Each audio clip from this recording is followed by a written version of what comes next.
was washing dishes when she heard a loud noise coming from the garden.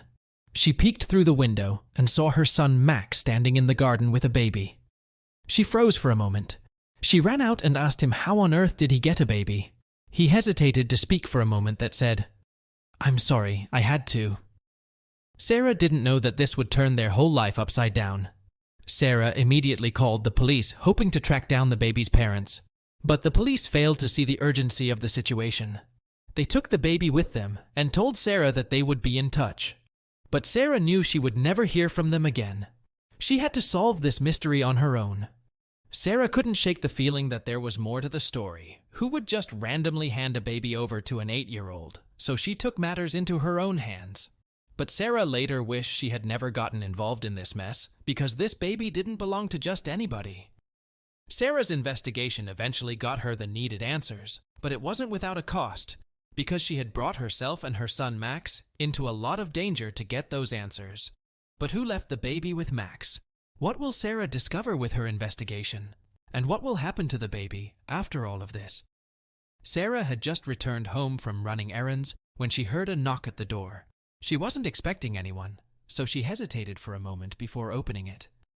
To her surprise, she found her 8-year-old son Max standing outside holding a baby in his arms. "Max, what are you doing?" she asked her son. At first, Sarah thought it was a doll, but as she looked closer, she realized it was a real baby. Max still hadn't answered her questions, so she asked again, this time with the firm tone. "Max, explain yourself. Whose baby is that?" That Max didn't answer. Instead, he started shaking and tears rolled down his cheeks. "Mom, I'm really sorry." Max finally said, his voice trembling. "I had to do it." Sarah was confused and alarmed. She quickly took the baby from Max's arms and examined it closely. It was a baby girl and she had a slight bruise on her forehead, but other than that seemed unharmed. "What happened?" Sarah asked, trying to keep her voice calm. "I was playing in the park when someone approached me." Max explained. "They gave me the baby and told me to take care of her fan. They ran away. I swear, I didn't know what to do. So I took her home immediately." Sarah's heart sank as she listened to her son's story.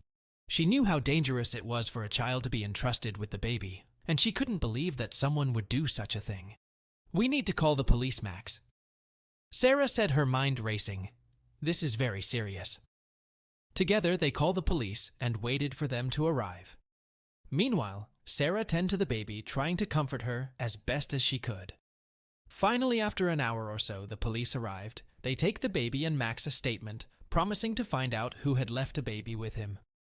Days pass, and Sarah and Max heard nothing from the police. Sarah was worried sick about the baby being back in the same harmful environment, and couldn't shake that feeling that there was more to the story than what Max had told her. So she decided to take matters into her own hands and start to investigate. Sarah began by retracing Max's steps. On that day he found the baby, she talked to her son and asked him to write down exactly what he had done that day and where he had been. Max had a little trouble remembering everything, but he tried his best. That same day, he handed his mother the note with his instructions.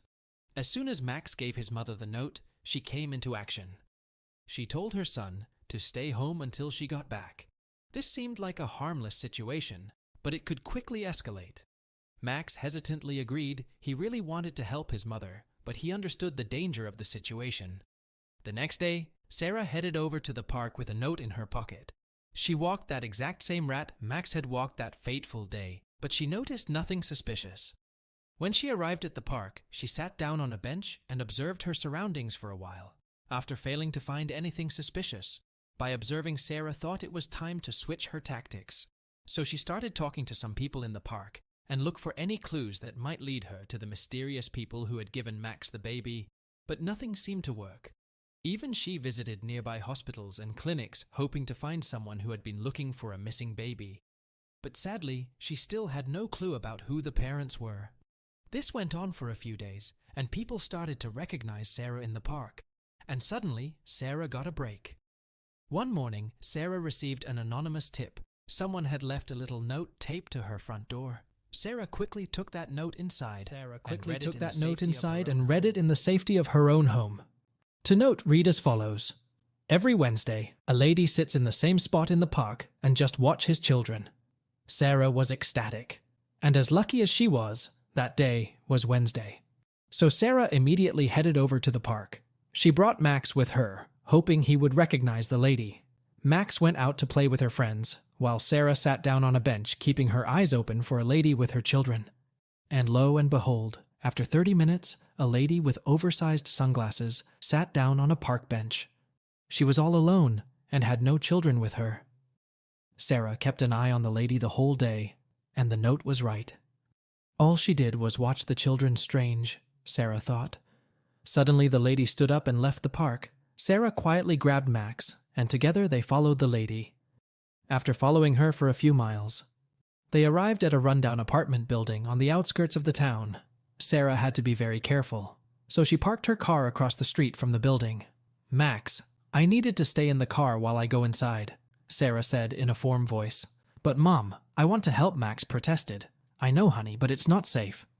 Sarah said, "Just stay in the car and keep an eye out for anything suspicious." Max irritatingly sighed and fell back in his seat. Sarah got out of the car and walked as normally as she could towards the apartment building. She had to act as if she was familiar with this place to raise their suspicion. She climbed up the stairs to the second floor, and when she reached the door, she hesitated for a moment before knocking. Was this really a good idea? She thought herself, what if this escalated? What if I get myself and Max into trouble? Now she thought for a while, shaking her head. This baby is just as important, so she decided to knock. To her surprise, the door was answered by a different woman. She looked to be in her late 20s. She had long, dark hair and wore a baggy sweater and sweatpants that were clearly too big. "Can I help you?" the woman asked. "Yes. Sarah, I think you can. I'm looking for the person who left a baby with my son Sarah." Continue trying to keep her voice steady. "I don't know what you're talking about, lady," that woman said, and started to close the door. Sarah quickly put the foot on the door to stop it from being close. "I think you know what I'm talking about, and I'm not leaving before you tell me," Sarah said, getting angrier. But the woman pushed hard against the door, making Sarah put her foot back in pain. Sarah couldn't believe what had happened. Was that crying baby the same baby she was looking for? Sarah banged her fist on the door, yelling at the woman to let her in. Her heart pounded in her chest as she realized a woman would never do that. And why would she? Sarah was obviously very angry, so she decides to shift her tactics. She decided to change her angry voice and kindly asked a woman to let her in. "Leave me alone, or I'll call the police." The woman yelled from the inside, but it was clear to her the loving tactic wasn't working either. There had to be another way. Serious mind waste as she contemplated her next move. She couldn't just let the woman close the door and potentially harm the baby inside. She had to act fast, with a surge of determination. Sarah pushed against a door with all her weight, forcing it to open, rushing inside the apartment. The apartment smelled like dirty laundry and was very cluttered. It looked like the person who lived there didn't come outside much. It was definitely not a safe place for a child to grow up. She listened carefully, trying to locate the baby, but the crying head stopped. Sarah listened carefully and rushed into every room, but the house was empty. Where had he gone? Suddenly, she heard the sound of trash cans falling over behind the house. She rushed to the window and saw the woman running away with the baby in her arms. Sarah's heart pounded in her chest as she watched a woman disappear in the distance, clutching the baby tightly. Without hesitating, Sarah jumped out of the window and sprinted after Dam, fueled by a mix of anger, concern, and determination. She knew Max was safe in her locked car, but she was still worried about being gone too long. Sarah's maternal instincts were in the air with doctor mode, and she was not going to let the woman get away. As Sarah closed in on the woman, she could hear the baby crying louder now, and it only fueled her to catch up to them. Finally, after what felt like an eternity, she managed to catch up to them. The woman looked frantic and desperate, clutching the baby tightly.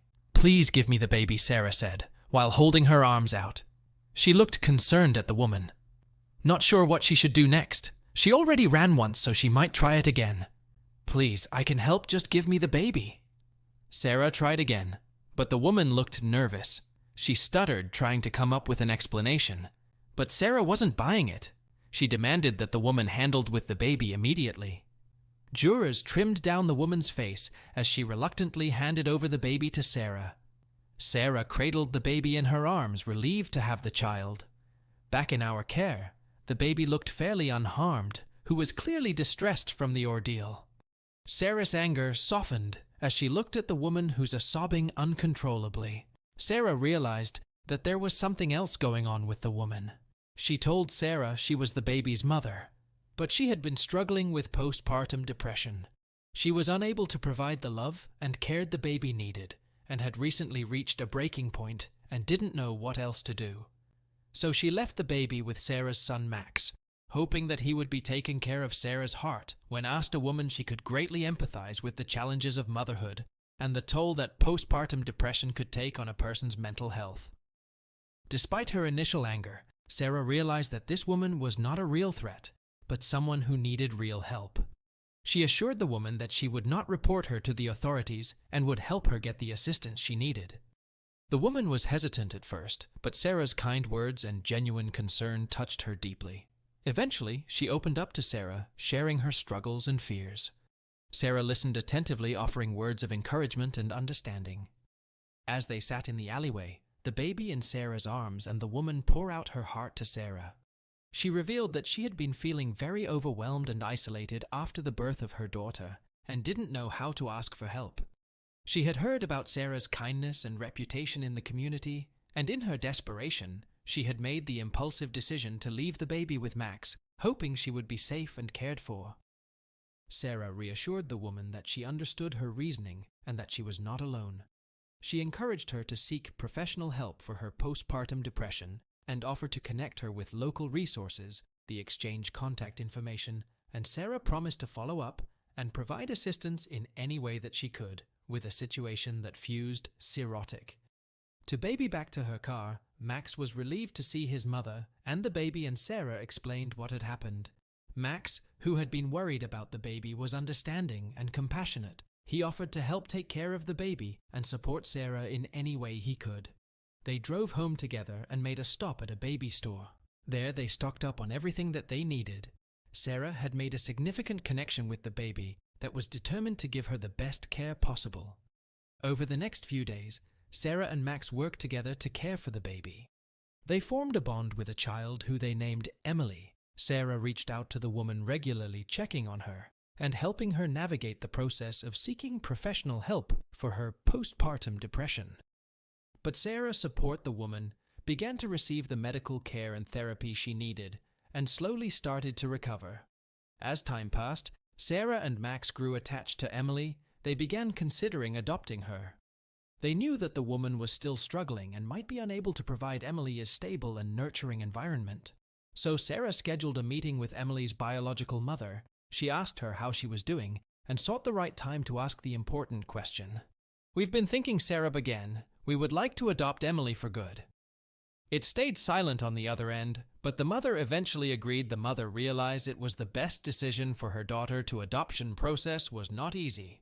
With Sarah's determination and Max's unwavering support, they navigated the legalities and paperwork.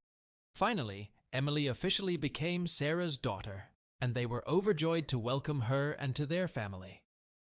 With time, the woman who had left Emily with Max found stability and support to therapy and medication. She was grateful to Sarah and Max for their kindness and the love they had shown to Emily. She eventually reached out to Sarah, expressing her appreciation and remorse for her impulsive actions.